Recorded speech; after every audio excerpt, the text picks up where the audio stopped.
məsləhətlərdən biri, çox vacib məsləhətlərdən biri tələyə girməməkdir. Tələ nədir? Deməli, çalışın Ceyhun maşını sürəndə tıxacdan getmir söhbət. Tıxacda başqa cür mümkün deyil. Orta sürətlərə gedəndə iki tərəfinizdə maşın olmasın. Bir tərəfiniz boş olsun. Bax, bu bir tərəfin boş olmağı təhlükəsizlik pəncərəsi adlanır. Yəni, sol tərəfin boşdur da, sağdakı maşın birdən lüku görüb, sən bilirsən də bizim sürücülər necə sürürlər. Deməli, açıq lük görəndə hər şeyi yaddan çıxardırlar. Güzgüyə baxmırlar, sükanı qaçırdırlar.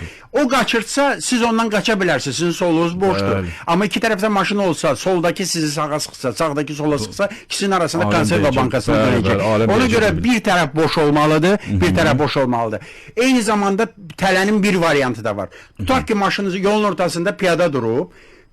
Siz də gəlirsiniz, yolun solunda, maşının solunda piyada durub, hələ ki burnu qurdalayır. Həmişə dediyim kimi, yəni səsi çatdırır ki, mən işlə məşğulam, mən yolu keçmirəm, arxayın sür.